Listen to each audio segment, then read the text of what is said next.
News Interactive Solutif 100 FM Suara Surabaya.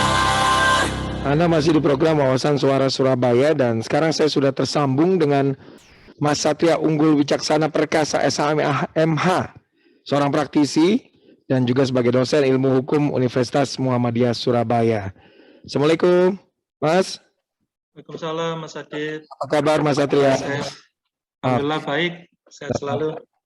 Sehat waras. Nah, soal kita lagi mengadakan survei, Mas ya. Soal setuju atau tidak pemberian sanksi pelanggar kewajiban aplikasi Peduli Lindungi. Respon Anda, Mas, soal rencana sanksi ini. Seperti apa, Mas Satria? Iya, pertama-tama yang perlu diketahui terkait dengan aplikasi Peduli Lindungi itu kan hadir berdasarkan peraturan Menkominfo ya di tahun 2020 ya, peraturan keputusan Menkominfo 253/2020 lebih tepatnya, yang itu kemudian untuk surveillance lalu lintas masyarakat.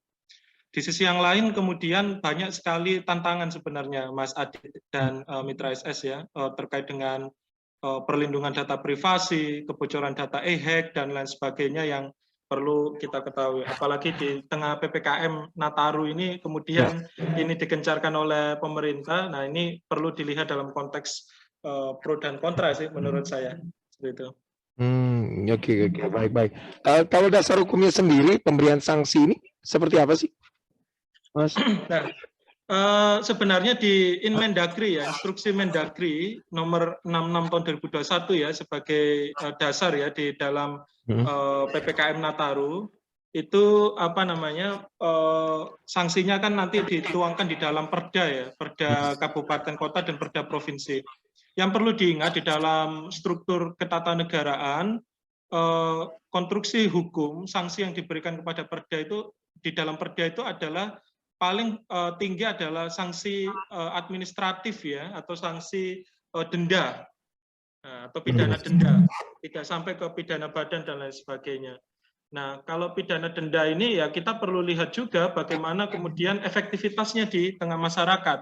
Apakah kemudian betul-betul memberikan efek jera agar mereka patuh terhadap prokes, atau di sisi yang lain kemudian justru menjadi satu barrier ya atau penghambat terhadap produktivitas masyarakat yang saat ini cenderung lebih kembali pulih ya pasca kemarin dihantam COVID dari berbagai gelombang seperti itu, Mas Adit. Mas tadi Anda sebutkan pidana benda ya, Mas ya? Iya. Apa itu, Mas? Pidana benda, Mas? Contohnya, Mas? Pidana denda itu ya lebih kepada apa namanya sanksi ya, baik berupa pajak maupun non pajak yang itu nanti dibayarkan oleh pelanggar ya kepada apa namanya pemerintah kabupaten kota ya atau pemerintah provinsi. Nah itu tadi makanya perlu dituangkan di dalam pergub atau perbub atau perwali ya yang nanti dituangkan di dalam perda. Nah kalau pergub perwali itu kan biasanya aturan pelaksana. Kalau perda dia lebih kepada payungnya ya.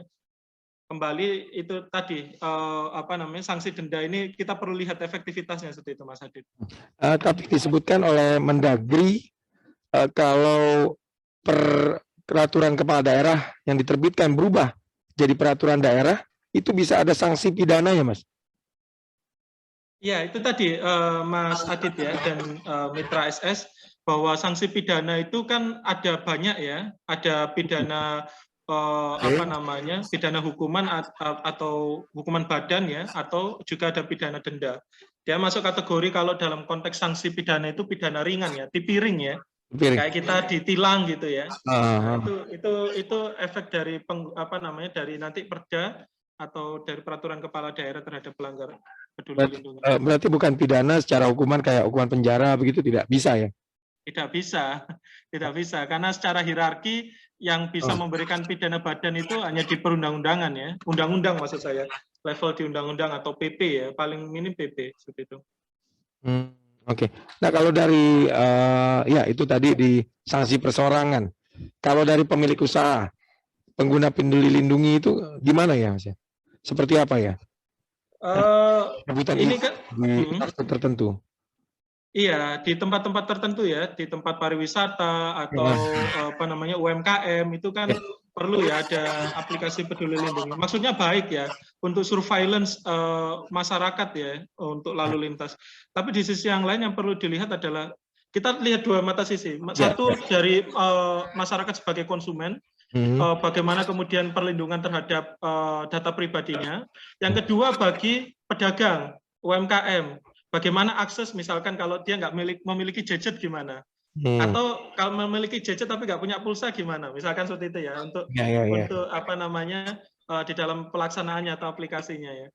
Nah, di dalam prinsip ekonomi sosial budaya (HECOSOP) ya di dalam pelanggaran HAM, itu negara itu wajib memastikan perlu ada indikator ya Mas Adit ya dan Mitra SS.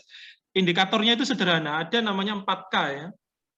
Untuk memastikan bahwa kebijakan ini tidak melakukan pelanggaran hak ekosop, yaitu yang pertama ketersediaan, sejauh mana ketersediaan tadi paket dan lain sebagainya, akses internet dan lain sebagainya, keterjangkauan, ya, lalu keberterimaan, diterima tidak oleh masyarakat, dan kebermanfaatan. Nah, kalau 4K ini sudah terpenuhi atau tidak terlanggar, saya meyakini bahwa aplikasi Peduli Lindungi ini di tengah masyarakat pasti dilaksanakan dengan baik. Sebaliknya, kalau 4K ini tidak terpenuhi, mungkin ada denial atau penolakan seperti itu. Oh ya, semacam kayak aplikasi yang belum sempurna itu berarti belum memenuhi asas 4K tadi ya, Mas? Betul. Banyak sekali celah, Mas Adit ya dan Mitra SS. Selain surveillance data, yang perlu diperhatikan adalah PSE ya, penyelenggara aplikasi itu wajib memastikan ya. Wajib memastikan bahwa perlindungan data pribadi dan sistem elektroniknya itu betul-betul tidak melanggar ya ketentuan hukum. Ini dituangkan di Peraturan Pemerintah Nomor 71 Tahun 2019 tentang Sistem Transaksi Elektronik atau Sistem Transaksi Elektronik. Ini turunan dari Undang-Undang ITE ya. Nah, ini jarang yang memahami ya. Di pasal 3 memberikan kewajiban kepada penyelenggara sistem elektronik. Siapa di sini? Ya vendor dari aplikasi Peduli Lindungi itu. Oke. Berarti pelaksanaan memakai aplikasi Peduli Lindungi yang sekarang juga belum memenuhi 4K tadi, berarti tidak artinya tidak memenuhi asas ini ya? Betul. Kalau tidak memenuhi asas ini jelas di dalam pemenuhan hak asasi manusia, khususnya di dalam hak ekonomi sosial budaya, tentu dia bagian dari ya itu tadi bisa disebut pelanggaran HAM ya. HAM tapi dalam konteks ini hak ekosop ya, hak ekonomi sosial dan budaya seperti itu. Oh, hak asasi manusia kita sedang dilanggar nih kalau selama ini selama pemakaian aplikasi Peduli Lindungi ya, karena memang belum sempurna ya tadi ya. Karena belum sempurna, betul Mas Adit. Oh, lalu gimana? Apakah pemerintah juga artinya ya? Masyarakat ada yang sudah merasa seperti itu belum sih, kayak laporan-laporan saya dilanggar HAM ya, ada yang sudah sadar belum sih? Nah ini bisa Mas Adit ya dan Mitra SS bagi yang merasa dilanggar dari penggunaan aplikasi Peduli Lindungi, e-hack dan lain sebagainya, bisa memanfaatkan pelaporan ya terjadinya maladministrasi di Ombudsman misalkan ya, di masing-masing kabupaten kota di wilayahnya atau di Komnas HAM. Tapi kalau Komnas HAM kan saya rasa sudah terlalu berat ya. Ombudsman ya yang paling dekat ya untuk terjadinya suatu maladministrasi dari penggunaan aplikasi Peduli Lindungi. Oke, 4K bisa diulangi lagi Mas, tadi ketersediaan, terjangkauan, keberterimaan dan kebermanfaatan. Harus memenuhi asas 4K itu baru bisa disebut aplikasi Peduli Lindungi itu sukses, lancar, dan tidak melanggar HAM.